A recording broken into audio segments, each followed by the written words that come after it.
আমাদের এর আগের যে রুলিং পার্টি যারা ছিল তারা না সেকুলারের মানেটা পাল্টে দিয়েছে। তুমি হিন্দু, কিন্তু তুমি যদি ঠাকুর ঠাকুর করো, তোমার যেটা করা উচিত, তুমি যদি পুজো করো, সেটা নাকি বাড়াবাড়ি আর উগ্রতা। আর অন্য কোনো ধর্ম করলে আহা ধর্মপ্রাণ। তো what is the meaning of secular এখানে করা হয়েছে, পশ্চিমবঙ্গের মানুষকে ভুল বোঝানো হয়েছে। নিজ ধর্ম অস্বীকার, রোজার সময় গিয়ে ইফতার, এই একই মিথ্যে বারবার, তাহাই কয় সেকুলার। আরে সেকুলার মানে ধর্মহীনতা নয়, স্বধর্মে প্রীতি, অন্য ধর্মে সম্প্রীতি। ইতিহাসগুলো পাল্টে দেওয়া হয়েছে। যারা গ্রেট ক্যালকাটা কিলিং, যেখানে 4,500 হিন্দুকে কেন তোরা পাকিস্তানে যাবি না বলে ধর্মতলায় কেটে কোচানো হয়েছিল, সেই ইতিহাস যারা মুছে দিয়েছে, সেটা কংগ্রেস, সিপিএম এবং তৃণমূল, এই দুটো তিনটে সরকার। ভাই, যার যা পছন্দ, আমি মুছে দেব ইতিহাসটাকে। আমি গোপাল পাঁঠা মুছে দেব। শ্যামাপ্রসাদ মুখোপাধ্যায় না থাকলে এই পশ্চিমবঙ্গের জন্ম হতো না। আমি রাজনৈতিক কারণে এটা ভুলিয়ে দেব। This is not done. এবং ইনফিল্ট্রেশন, তুমি আমি যেখানে বসে কথা বলছি তার পাশেই গুলশান কলোনি, অবৈধ রোহিঙ্গার আর বাংলাদেশিদের কলোনি, যে আমার দেশের নাগরিক নয়, যাকে পাইয়ে দেওয়া হয়েছে ভোটার কার্ড, রেশন কার্ড, আধার কার্ড অবৈধ উপায়ে, যে আমার রাজ্যের, আমার দেশের হিন্দু আর মুসলমানের খাবারে ভাগ বসাচ্ছে, যারা সব থেকে বড় ক্ষতি করছে আমার দেশের মুসলমানদের। আমি সেইটা নিয়ে কথা বলবো না? আজকে ট্রেনে যখন একটি মেয়ে, আজকে মেয়েদের সঙ্গে অসভ্যতামি ট্রেনে বাসে, নতুন ঘটনা শ্রীময়?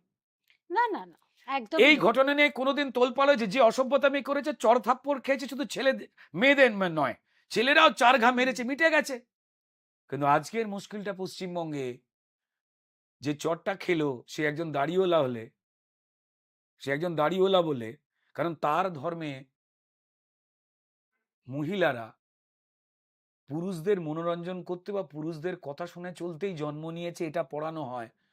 তাই তাদের বাড়িরই যখন মহিলা মুখ তুলে তার নিজের অধিকারের কথা বলতে পারে না তার ধর্মে, একটা অন্য ধর্মের মেয়ে, যাদের কিনা আমরা কাফের বলি, যাদের ক্ষতি হলে আমাদের ধর্মে নাকি বলে যে তিনি খুশি হন, সেই মেয়েটা যখন চড় মেরেছে সবাই নেমে গেছে। আর এর আগের সরকারের একটা খবরের কাগজ, ঠিক আছে, ক্লিপ শক্তি বলি আমি, ক্লিপ শক্তি, সে প্রচার করছে এটা অন্যায় হয়েছে। আমার রাজ্যের পুলিশ এই মেয়েটার পরিচয় যে ওপেন করে দিচ্ছে তাকে গ্রেপ্তার করছে না। কোন পুলিশ? যে পুলিশ সরস্বতী পুজো বন্ধ করে দেয়। 4টে সরস্বতী পুজো বন্ধ হয়নি, 126টা পুজো বন্ধ হয়েছে। এমনি এমনি বাংলাদেশ থেকে অবৈধ উপায়ে লোক এখানে ঢুকছে না, রোহিঙ্গা ঢুকছে না, তাদের কিছু লোক বাঁচাবার চেষ্টা করছে। পশ্চিমবঙ্গে সংখ্যাগুরু হিন্দু, দেশটা কাটা হয়েছিল কিসের জন্য? কিছু লোক ন্যাকামি করে বলবার চেষ্টা করে ধর্ম কেন রাজনীতিতে। আরে ঘোড়ার ডিম, আপনি আপনার দেশের জন্ম দিয়েছেনই ধর্মের ভিত্তিতে। একদম।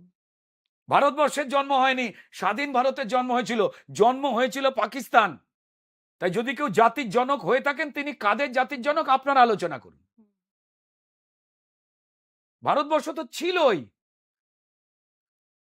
কিছু লোক একসঙ্গে থাকলো, লড়াই করলো ব্রিটিশের বিরুদ্ধে, হঠাৎ করে যুদ্ধ শেষে, না আমাদের ওর সঙ্গে থাকতে ভালো লাগছে না, আমরা হিন্দুদের সঙ্গে থাকতে পারবো না, নাপাক বা অপবিত্র বলে পাকিস্তান পূর্ণ পবিত্র স্থান বলে একটা দেশ নিয়ে চলে গেল। ভাই, আর যারা যায়নি রয়ে গেল, যে মুসলমান যেই দেশটাকে নাপাক বলল না, আমি তাকে সম্মান শ্রদ্ধা করি আমাদের হিন্দু, শিখ, খ্রিস্টান বাকিদের মতো। এটা তো সনাতনীদের দেশ ছিল, এটা নিয়ে তো নতুন কোনো কিছু নয়। একটা দেশ কাদের তৈরি তার সব থেকে বড় প্রমাণ সেই দেশের মাটিতে সব থেকে পুরনো যে জিনিসগুলো, পাহাড়, পর্বত, নদী, গাছ। দেখান তো একটা গাছের নাম, একটা পাহাড়ের নাম, একটা পর্বতের নাম যেটা চেঞ্জ করা হয়নি। পলিটিক্যাল কারণে আমাদের এখানে হোচিমিন সরণি আছে। হোচিমিন বাবু তো এখানে চাউমিন খেতে আসতেন না, তাই না? হোচিমিন বাবুকে পছন্দ করা কিছু লোকজন আছেন যারা চাউমিন না খেতেও পারে, হুম, তো তারা তৈরি করেছিলেন এই নাম। কিন্তু যেগুলো অরিজিনাল নাম ছিল, আপনি দেখান তো আপনার কোন পাহাড়ের নাম আল খাপতুন। হুম, ভাই এক একটা করে ধর্ম জন্মেছে, যা সনাতনের অনেক পরে জন্ম হয়েছে। তারপর কেউ ভয়তে, কেউ ভক্তিতে নিয়েছে, কেউ ব্যবসার কাজে, কেউ অন্যান্য ধান্দায় একটা জায়গায় এসেছে, বিভিন্ন দেশে এসেছে, যেমন ভারতবাসীও বিভিন্ন দেশে আছে, ছড়িয়েছে। হুম, তারা এসেছে, এবার এসে তাদের নিয়মে চলতে হবে, এরকম তো হতে পারে না সে দেশ কেটে দিয়ে চলে যাচ্ছে। তার জন্যই আজকে পশ্চিমবঙ্গ মানে এই জায়গায় দাঁড়িয়েছে, যেখানে পশ্চিমবঙ্গের জন্মটা তো পরিষ্কার অত্যন্ত যন্ত্রণার মধ্যে দিয়ে হয়েছে। কাটা হয়েছে তো দুটো রাজ্য, হুম, পাকিস্তান আর বাংলা।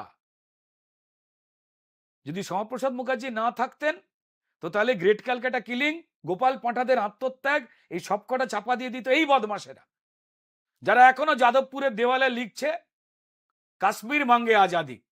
হুম, যে বেটার ছেলেরা নিজের দেশকে ভালোবাসে না, 15ই আগস্টে পতাকা তোলে না, এই কমরেডরা, লজ্জা লাগে বলতে যে যারা এই দেশে যারা প্রাণ দিয়েছে স্বাধীনতার জন্য, একটাও বিপ্লবীর জন্মদিন পালন করে না, তাদের নিয়ে একটাও লাইন বলেন না, কিন্তু ডাক্তারি আন্দোলনকে নিজেদের কবজায় নিতে গিয়ে ওই ভারতের পতাকা যেটাকে তারা অসম্মান করে 15ই আগস্ট পালন করে না, সেটাকে কাঁধে নিয়ে ভণ্ড সেজে ঢুকেছে সব। কেন কথা বলবো না তাদের হয়ে, তাদের দোসরদের হয়ে গিয়ে যাদবপুরের দেওয়ালে লিখছে কাশ্মীরের আজাদি, হুম। বিচ্ছিন্নতাবাদী শক্তি, এদের জেলে পড়ে দেওয়া উচিত। কিন্তু এরা পশ্চিমবঙ্গের শাসক দলকে অন্যভাবে ফিট করে, তাই পশ্চিমবঙ্গের শাসক দল জাস্টিস ফর আরজি কর বলে সাধারণ মানুষকে অ্যারেস্ট করবে।